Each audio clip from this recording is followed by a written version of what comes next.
जहां एक और पूरा देश डिजिटल इंडिया और ई गवर्नेंस की ओर बढ़ रहा है, तो वहीं दूसरी तरफ सूरजपुर जिले के दूरस्थ क्षेत्रों में लोग मूलभूत सुविधाओं के लिए तरस रहे हैं। इन क्षेत्रों में कई ऐसे गांव हैं जहां आजादी के 7 दशकों के बावजूद भी पानी, बिजली, सड़क और शिक्षा जैसी सुविधाएं नहीं है, उनका अभाव है, जिसके लिए राष्ट्रपति के दत्तक पुत्रों की आस आज तक शासन प्रशासन पर टिकी हुई है।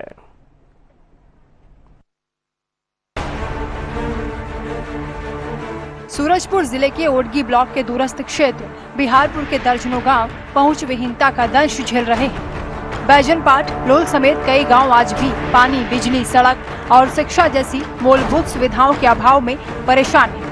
ऐसे में स्वास्थ्य व्यवस्था से लेकर शासकीय राशन तक की ग्रामीण बाढ़ जोड़ रहे हैं। बता दें कि छत्तीसगढ़ गठन के बाद सूरजपुर जिले को अस्तित्व में आए एक लंबा अरसा हो गया है, लेकिन बीजेपी हो या कांग्रेस, दोनों के शासनकाल में यह आदिवासी बाहुल्य क्षेत्र नजरों से ओझल रहे।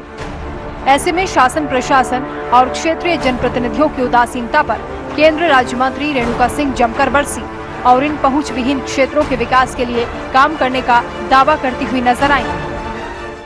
देखिए, उचित समाधान नहीं है।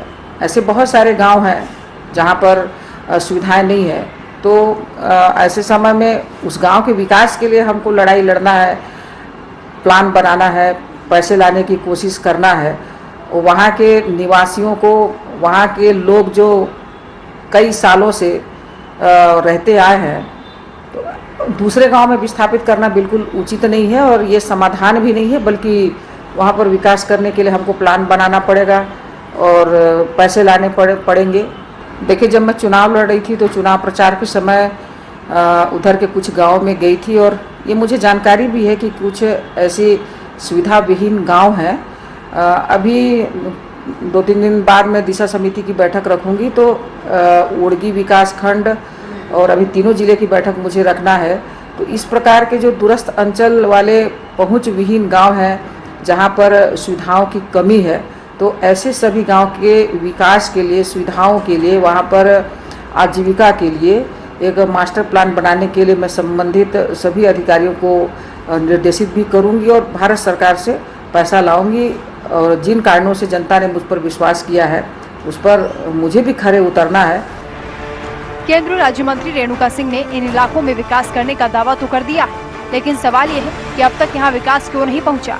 सवाल तो ये भी कि ऐसे में ई गवर्नेंस और डिजिटल इंडिया का सपना कैसे पूरा होगा और मूलभूत सुविधाओं से वंचित इन ग्रामीणों की समस्याएं कब खत्म होंगी। सूरजपुर से इमाम हसन के साथ वंदना स्रोही, हिंदी खबर।